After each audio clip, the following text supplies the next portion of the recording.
empati, audible, clarity, dan humble. Pastinya kita harus memiliki rasa menghargai orang lain, merasakan dan memahami perasaan orang lain, dan bagaimana kita menyampaikan pesan dengan jelas, tidak ada agenda di dalamnya, dan tentu saja dengan baik hati dan keramahan. Rumus dalam komunikasi adalah pintar mendengar, pandai berbicara. Jadi jangan lupa bicara terus tapi lupa mendengarkan. Jadi keberhasilan komunikasi yang paling penting adalah mendengarkan. Karena ketika kita mendengarkan, kita akan mendapat ilmu baru. Tapi ketika kita berbicara terus, kita hanya mengulang-ulang apa yang kita tahu. Benar ya tidak? Tapi dengan mendengarkan, kita dapat ilmu baru, dapat informasi baru. Dengan mendengarkan, kita tahu nih apa yang akan kita berikan jawaban kepada orang tersebut. Dan mendengar itu bukan untuk menjawab, Bu.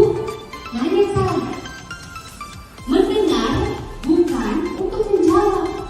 Mendengar yang baik itu untuk memahami. Kalau kita untuk menjawab, kita nggak sabar, nggak apa. Ya? Oh iya, itu aku tahu gitu. Sabar aja, Bu. Sabar dulu sampai dia selesai. Karena orang konflik, handling komplain, orang marah, tadi toko Anda, tadi perusahaan Anda, entah di mana aja, orang marah, komplain kepada Anda, dengerin dulu. Dengerin sampai dia selesai. Nih, hadarnya dari suara yang tinggi. Iya, kemarin kan biasanya orang marah, orang komplain itu ulang-ulang ya, Bu ya. Ulang lagi, yang kedua diulang lagi. Iya, ini. Yang ketiga, jangan dia sampai puas sampai oh ya, begitu ya, baik, saya mengerti. Akhirnya dia. Nah, ketika nafasnya sudah tidak tersengal-sengal lagi dan sudah ulang 4 kali, itulah saat Anda masuk. Jadi mendengar untuk memahami.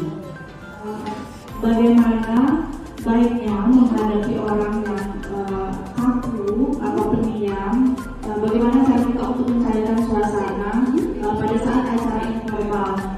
Lebih ke yang kaku ini lebih tua dibanding kita, gitu. Lebih tua ya? Umurnya, jabatannya sama? Misalnya beda? Oke, lebih tinggi? Lebih tinggi. Lebih tinggi. Ya. Laki-laki perempuan? Beda soalnya, caranya. Kalau dua-duanya boleh. Beda. Baik. Jadi diam itu bukan berarti dia tidak tahu apa-apa ya. Diam itu juga bahasa tubuh, pesanan verbal, ya pesanan verbal yang mengatakan bahwa mungkin dia tidak nyaman di antara orang banyak. Memang itu karakternya, atau dia tidak pengen diganggu dan sebagainya. Tetapi bagaimana untuk mencairkan suasananya? Pertama tadi kita menggunakan tiga rumus tadi ya, pertanyaan, pujian, dan reaksi. Lalu kita akan coba ingat apa yang kira-kira ini sudah dikenal kan orangnya kan? Kira-kira bahan pembicaraan apa yang kira-kira menarik perhatian ini? Pasti itu tahu ya, dia jago di bidang apa, dia kuasa di bidang apa, pasti tahu. Nah pasti misalkan dia jago di pembuatan laporan nih misalnya ya, Pak, Bapak ini ada informasi, Pak Budi izinkan bertanya, Bapak bagi sebentar nih Pak, kalau di informal nih ya, di seneng banget mau Pak ada Bapak di sini ya, pujian jangan lupa. Wah alhamdulillah Bapak datang acara ini senangnya, aku sudah lama Pak mau bertanya, ini loh Pak soal laporan ini, kita membuka pertanyaan dan pembahasan dengan sesuatu yang dia kuasai dulu, sesuatu yang dia senang untuk berbagi, sesuatu yang kita tahu bahwa dia punya bahan banyak untuk di-share. Nah sehingga kita akan membuka pelan-pelan caranya begitu. Wah Pak, kalau kayak gitu foto dari dulu saya harus ikutin Bapak ya Pak, nanti kapan-kapan boleh nggak Pak nanya lagi?